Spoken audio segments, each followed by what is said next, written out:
Buenas noches a todos. Ya estamos en las últimas sesiones de este programa abierto que estamos grabando y que se está publicando en el canal de YouTube de la unidad.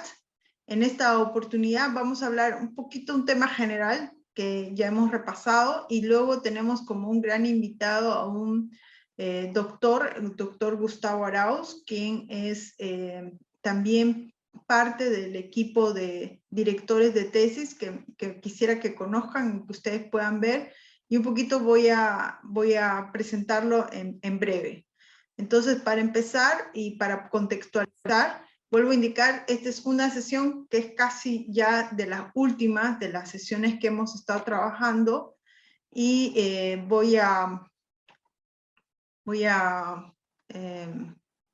compartir mi presentación para que ustedes un poco la puedan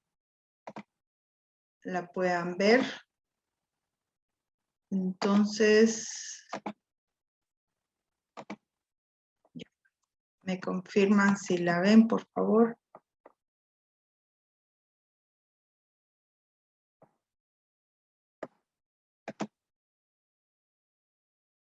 Esta parte que vamos a hablar sale del resultado de todo el trabajo que se ha hecho. Y aquí tengo que explicarles, y ya van a hablar, porque hay dos posiciones normalmente en el tema de investigación. En una le llaman el paradigma positivista, donde uno tiene un fuerte enfoque cuantitativo, se trabaja con el método hipotético deductivo, y otros que es un enfoque, un paradigma sociocrítico, hay el etnográfico.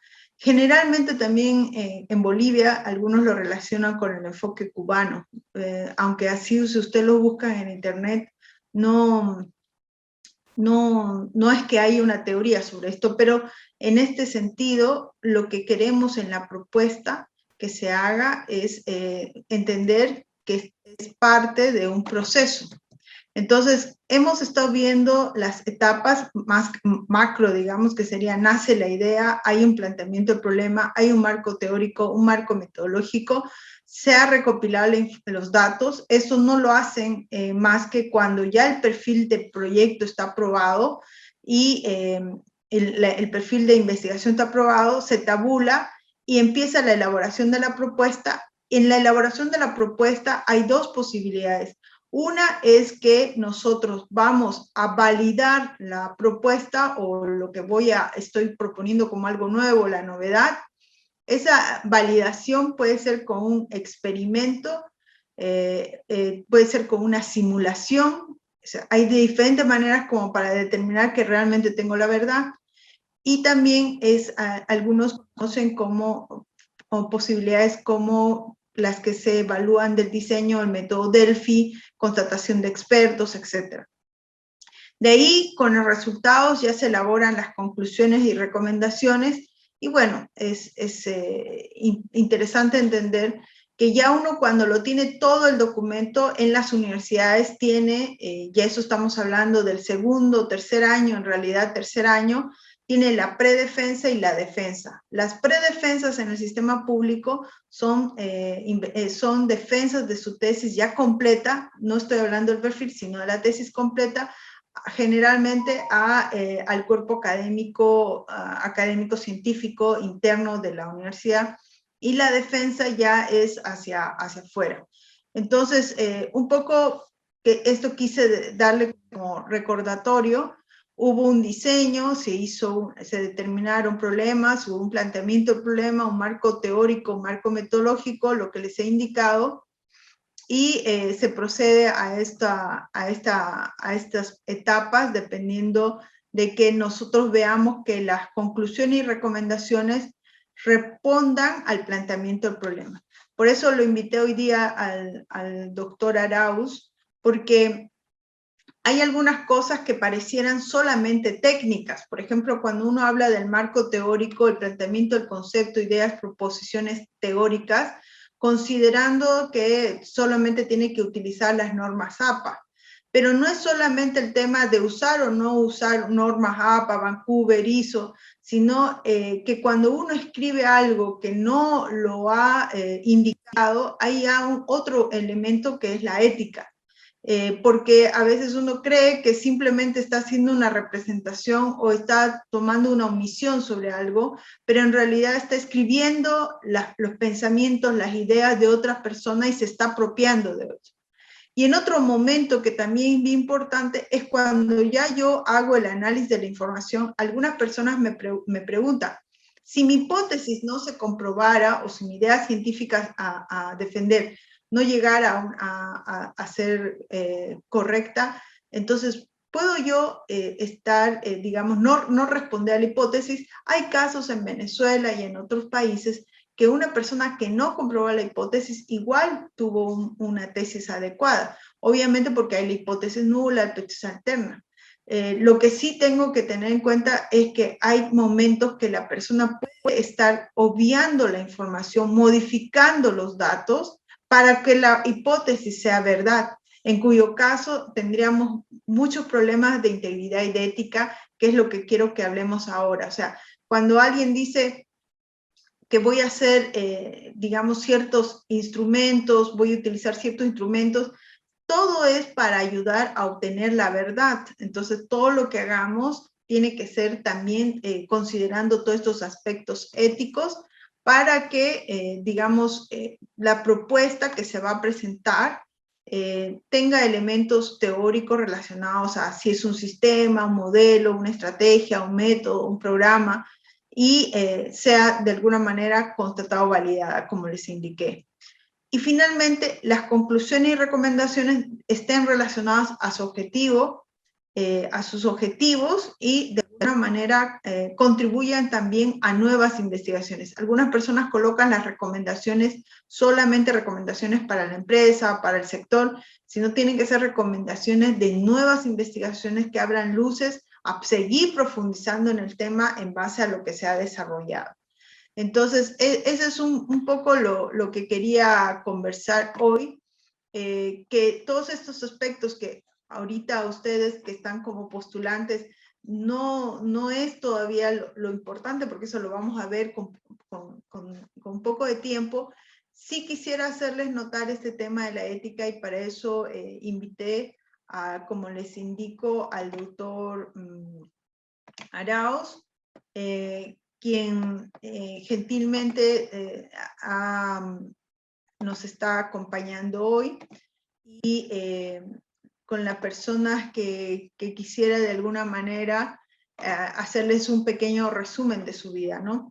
Es afiliado al Colegio de Economistas de Santa Cruz, es ingeniero de sistemas y adicionalmente es doctor en ciencias contables y financieras, máster en mercadotecnia, en la Escuela de Negocios, en el Instituto Tecnológico de Monterrey, una maestría en Administración de Empresas en la Facultad de Ciencias Económicas, Administrativas y Financieras de la Universidad Autónoma, que es en esta unidad, una especialidad en planificación estratégica, es gerente comercial en una empresa privada, desempeña cargos de consultorías profesionales, es docente de posgrado de nuestra universidad y de nuestra unidad de posgrado. Entonces, de todas maneras, es realmente uno de los miembros de nuestro cuerpo de directores de tesis que quisiera que lo conozcan por si quisieran tener temas, hacerle consultas. Entonces, con ustedes lo dejo al doctor Gustavo Arauz, quien nos va a hablar un poquito desde esta óptica de lo que le decía de la ética. Ese es el tema que le he pedido compartir con nosotros. Doctor Arauz. Excelente. Muchas gracias por la presentación, doctora. Bueno, el objetivo un poco es integrar toda esta estructura de investigación que bien revisábamos anteriormente, pero el factor ético dentro de la investigación es transversal a todo el proceso, ¿no? No solamente en referencia a bibliografía, sino también en referencia desde la concepción de las ideas. Una tesis, un proyecto de investigación doctoral, se basa en la observación de la realidad y esa observación de alguna manera nos genera una idea que posteriormente se convierte en hipótesis y en problema de investigación, ¿no? Entonces, bueno, el objetivo de esta pequeña parte, hemos tratado de hacer una pequeña cápsula para poder compartirles un poco los criterios transversales de ética en la investigación. En un momento les voy a compartir pantalla.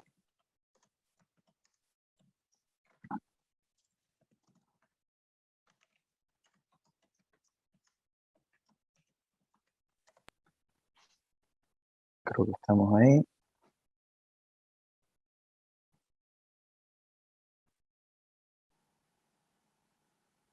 No sé si podemos verlo. Ahí está.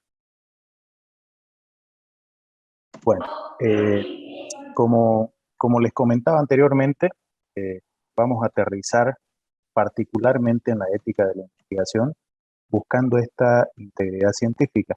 No hablamos de coherencia, no hablamos de pertinencia, hablamos de mantener coherencia en la integridad científica, ¿sí?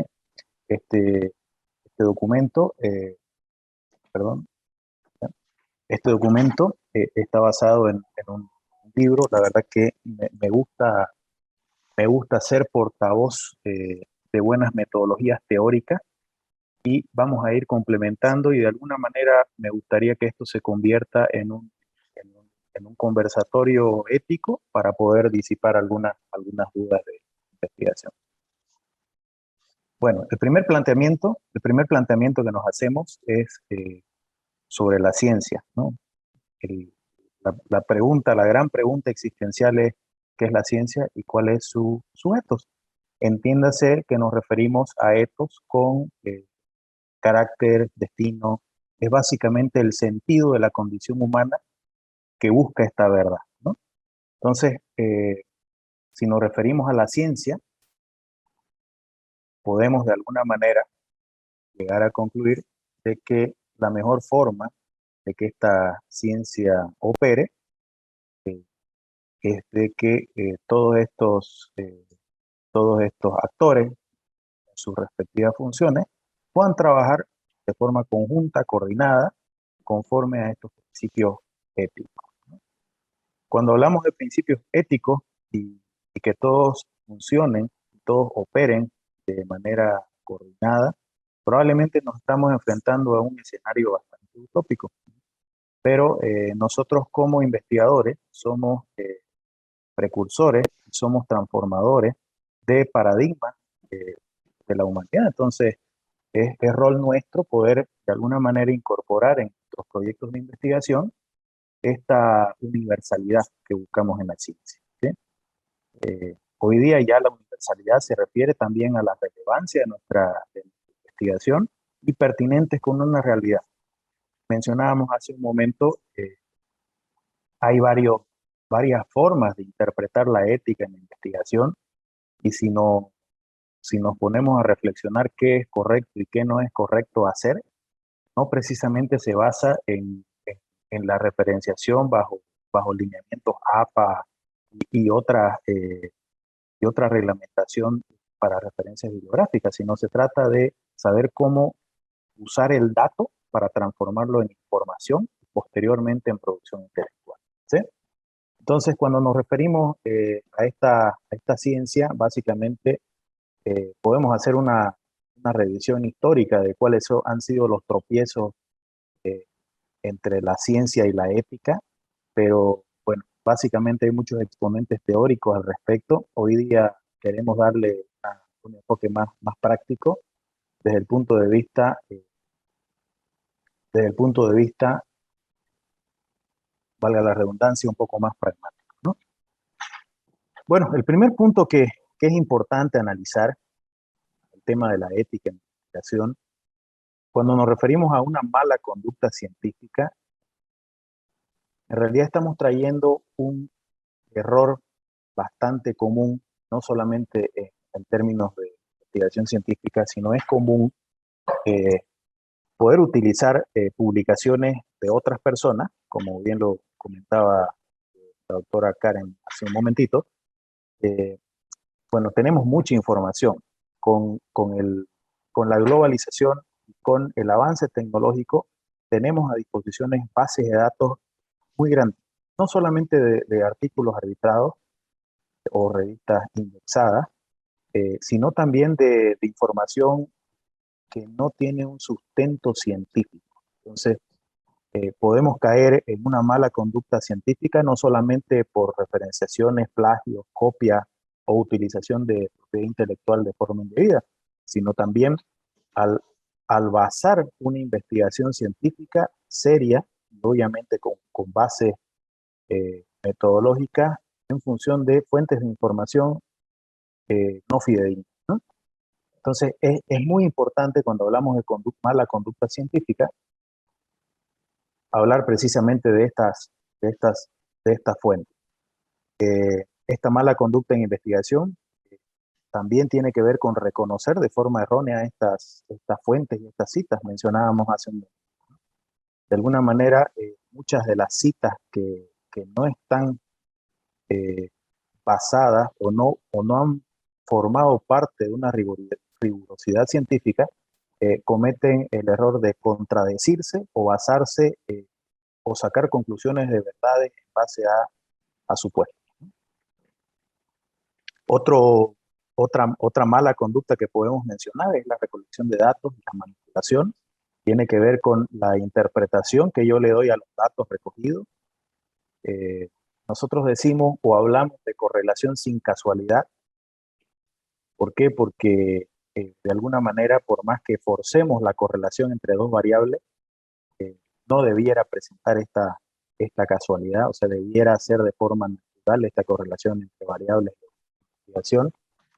Y cuando hablamos de sesgos de la publicación, también nos estamos refiriendo a las brechas que hay entre las publicaciones. ¿Qué significa esto? Muchas veces los editores de las revistas, que forman parte también de comités científicos, pueden ser de alguna manera conscientes o inconscientes buscando estas correlaciones donde no las hay. Entonces, podemos estar forzando correlaciones en estas publicaciones y posteriormente el último punto de mala conducta científica es claramente el fraude, ¿no? El fraude en realidad ha sido o puede ser motivado por distintos factores, ¿no? Ya no vamos a entrar en temas sociológicos, pero tienen que ver con la parte conductual del investigador. Bueno, hay que considerar problemas también relacionados con la autoría.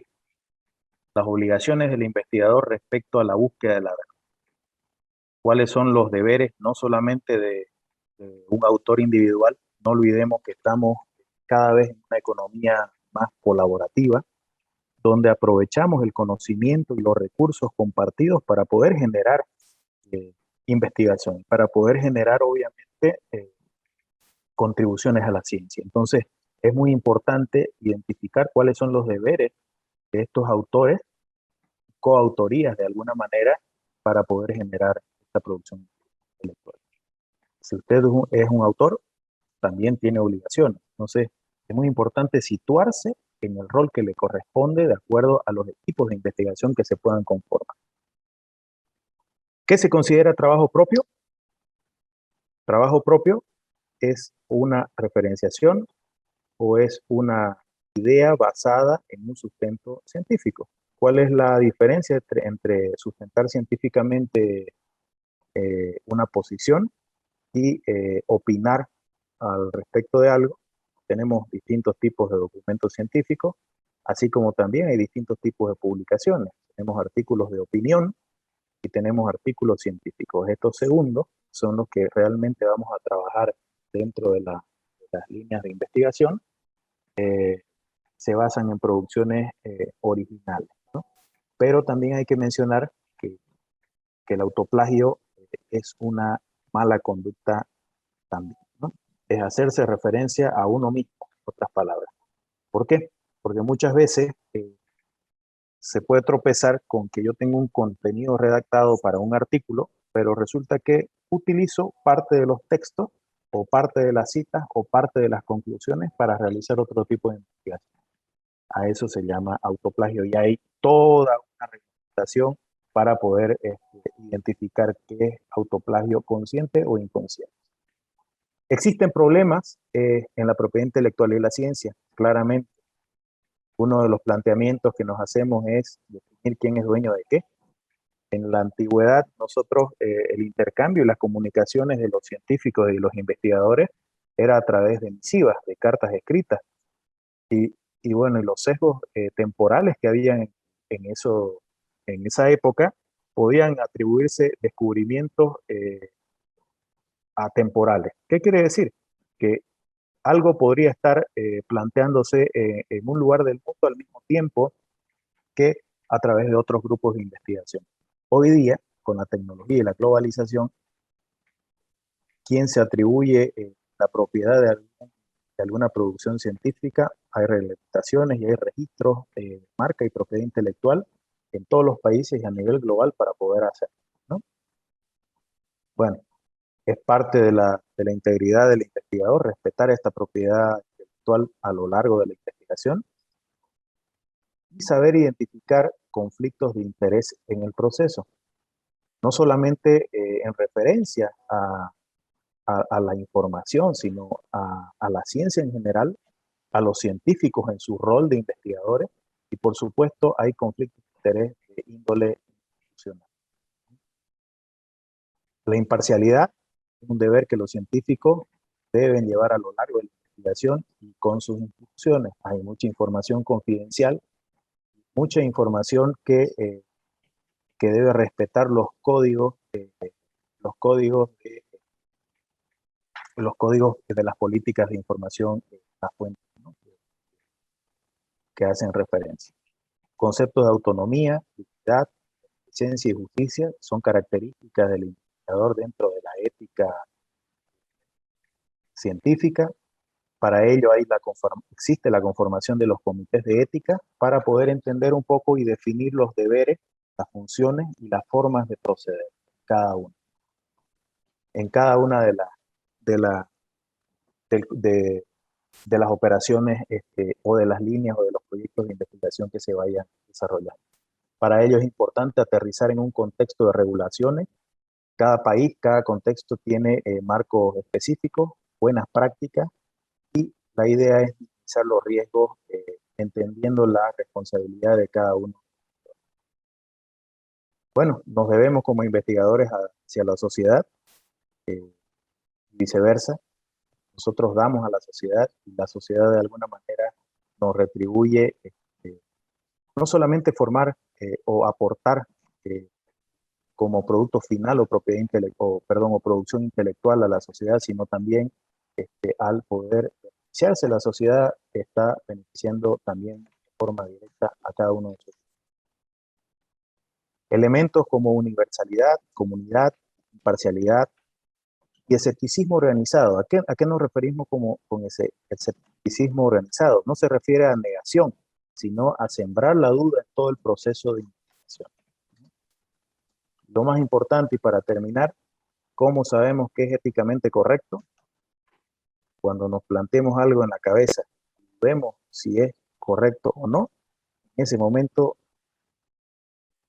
cuando se plantea la duda, realmente es cuando determinamos qué es correcto.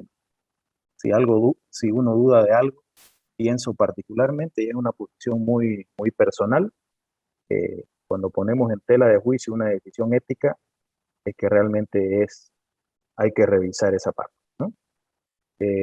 Muchas gracias, doctora. Si existe algún comentario o algún tema puntual, podemos de alguna manera desglosarlo, o si hay alguna opinión para complementar la exposición, por favor, adelante. No, gracias. Vamos a proceder a cerrar la sesión grabada, si les parece.